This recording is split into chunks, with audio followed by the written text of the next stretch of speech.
So good morning everyone, welcome to my brand new blog. তো thumbnail দেখে অবশ্যই আপনারা বুঝে গেছেন আজকে আমি কোথায় যেতে চলেছি। আজকে আমি কালীঘাট মন্দিরে যাচ্ছি। তো হঠাৎ কালীঘাট মন্দিরই বা কেন? কারণ কালীঘাট মন্দিরের যে কটি গেট ছিল, তো প্রত্যেক কটা গেট সংস্কার করে মন্দিরটাকে কিন্তু খুব সুন্দরভাবে সাজানো হয়েছে, যেটা দেখলে প্রত্যেকেরই মন ভরে যাবে। তো তাই আমিও আর ওয়েট করতে পারছি না, তো কালীঘাট মন্দিরে যাব আজকে। তো টোটাল ওখানের যে ডিটেলস আপনাদেরকে এই ভিডিওর মাধ্যমে আমি বলবো। তো লাস্টের দিকে কিছু গুরুত্বপূর্ণ তথ্যও থাকবে, যেটা এই ভিডিওর মাধ্যমে আপনারা দেখতে পাবেন। আর যারা চ্যানেলে ফার্স্ট টাইম রয়েছেন অবশ্যই চ্যানেলটিকে সাবস্ক্রাইব করে দিন। সো চলুন ভিডিওটা শুরু করা যাক।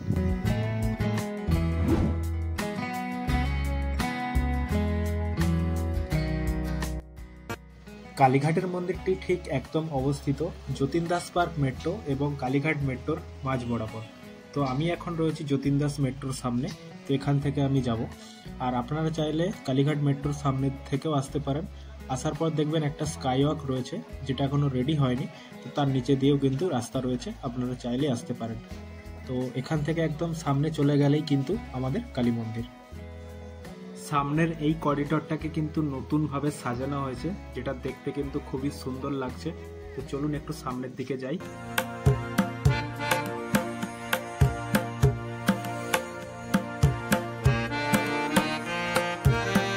তো ওপরে দেখতেই পাচ্ছেন আপনারা অনেক কিন্তু দেবদেবীর ছবি আঁকা রয়েছে। আর এই জায়গাটায় যখন রাত্রেবেলা সব লাইটগুলো জ্বালিয়ে দেওয়া হবে, তখন কিন্তু একটা জাস্ট স্বর্গীয় রূপ নেবে জায়গাটা।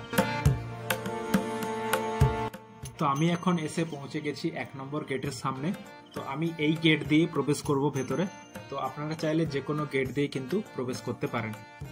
তো এই গেটের সামনে এরকম লেখা রয়েছে 1 নম্বর গেট, আর এর ওপরটা ঠিক এরকম দেখতে।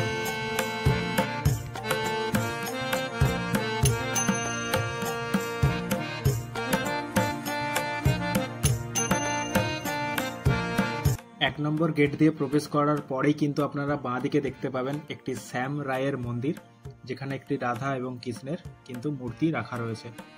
আর এই জায়গাটাকেও কিন্তু খুব সুন্দরভাবে সাজানো হয়েছে, দেখতেই পাচ্ছেন। জাস্ট দেখতে কিন্তু অসাধারণ লাগছে। তো মূল মন্দিরের দুপাশে কিন্তু এরকম স্টিলের ব্যারিকেড করা রয়েছে। যখন এই মন্দিরে প্রচন্ড পরিমাণে ভিড় হয়, তখন কিন্তু এই ব্যারিকেডের মধ্য দিয়ে সবাইকে প্রবেশ করতে হয়।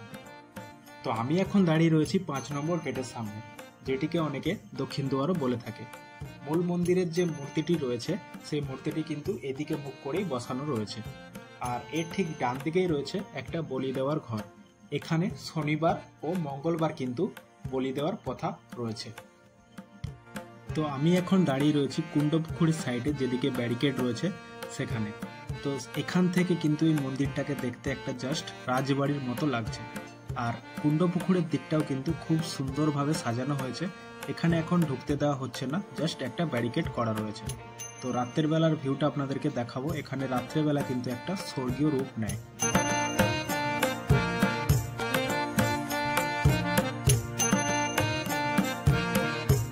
তো এই মন্দিরটি একটি 8 চালা বিশিষ্ট মন্দির।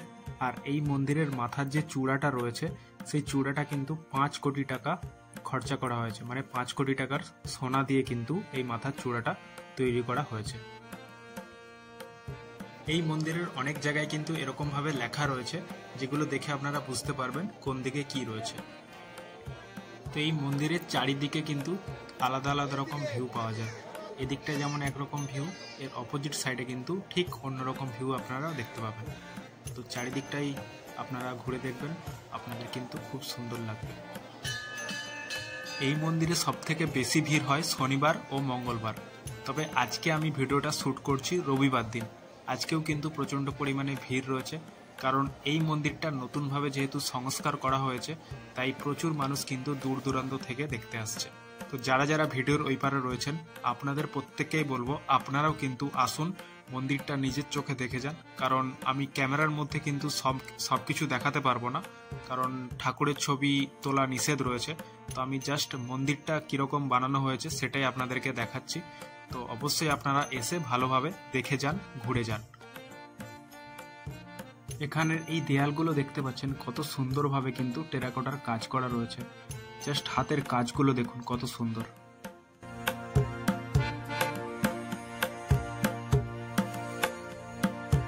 তো মন্দির থেকে বাইরে বেরিয়ে পড়েছি, আমি এখন যাচ্ছি আদি গঙ্গার ঘাটের দিকে।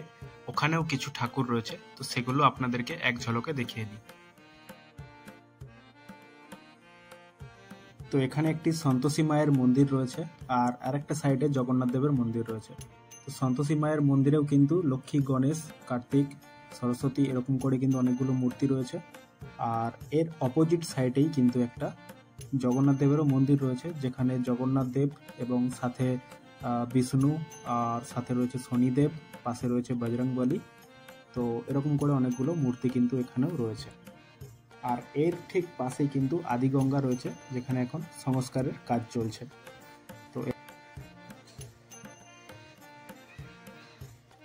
তো এই মন্দিরের পেছনের দিকে কিন্তু আরো একটা মন্দির রয়েছে, যেটা হলো মা বগলামুখী মন্দির ও নবগ্রহ মন্দির।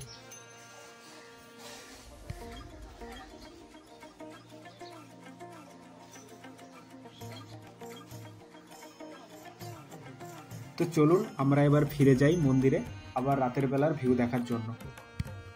তো মন্দিরের এই পেছন দিকে যে কুণ্ড পুকুরটা রয়েছে, এখানে খুব সুন্দরভাবে সাজানো হয়েছে এবং এখানে অনেক ছোট ছোট গাছ লাগানো রয়েছে এবং বড় বড় অনেক গাছ লাগানো রয়েছে, এবং যার সাথে কিন্তু অনেক লাইট লাগানো রয়েছে।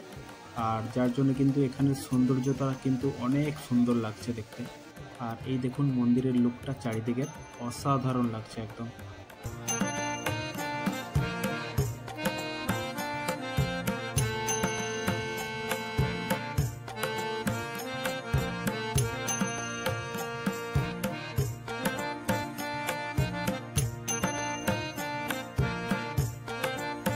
চলুন আমরা এবার জেনে নিই মন্দিরটি খোলার টাইম।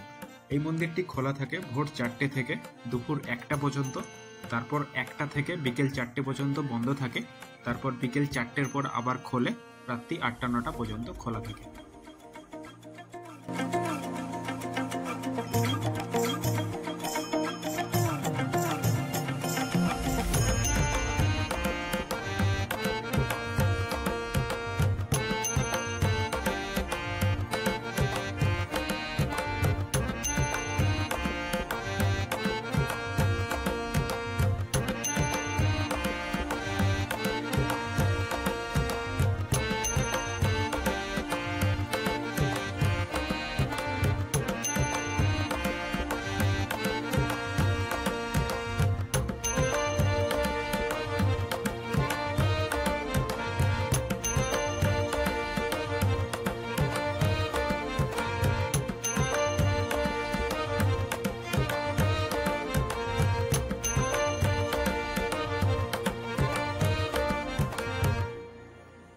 আপনাদের সাথে কিছু গুরুত্বপূর্ণ তথ্য শেয়ার করি মন্দিরের সম্বন্ধে।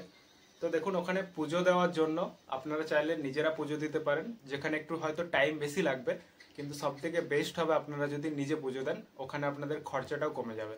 আর যদি আপনারা পুরোহিত মশাইদেরকে ধরে পুজো দিতে চান, তাহলে আপনারা যেতে পারেন। ওখানে আপনাদেরকে প্রথমে ডালি নিতে হবে, যেটা 51 টাকা থেকে ধরুন 1001 টাকা পর্যন্ত ডালি পাওয়া যায়। তো যে কোনো একটা ডালি আপনারা নিয়ে নেবেন নিজেদের সামর্থ্য মতো। তো নেওয়া হয়ে গেলে তারপর আপনারা চাইলে ভিআইপি লাইনে দাঁড়াতে পারেন।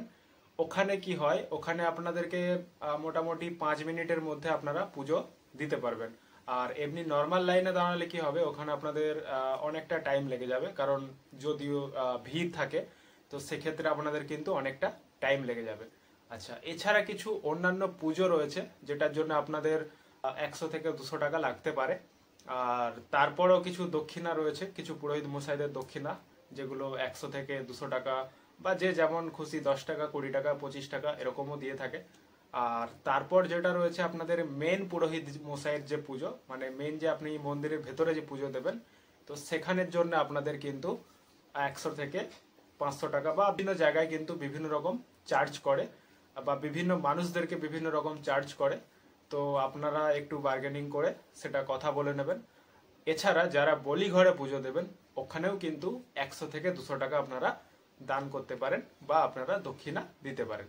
তো এই ছিল গুরুত্বপূর্ণ তথ্য। সো চলুন, দেখা হচ্ছে নেক্সট কোনো ভিডিওতে। ততক্ষণের জন্য সবাই ভালো থাকবেন, সুস্থ থাকবেন। সো আজকের মতো টাটা, দেখা হচ্ছে নেক্সট ভিডিওতে।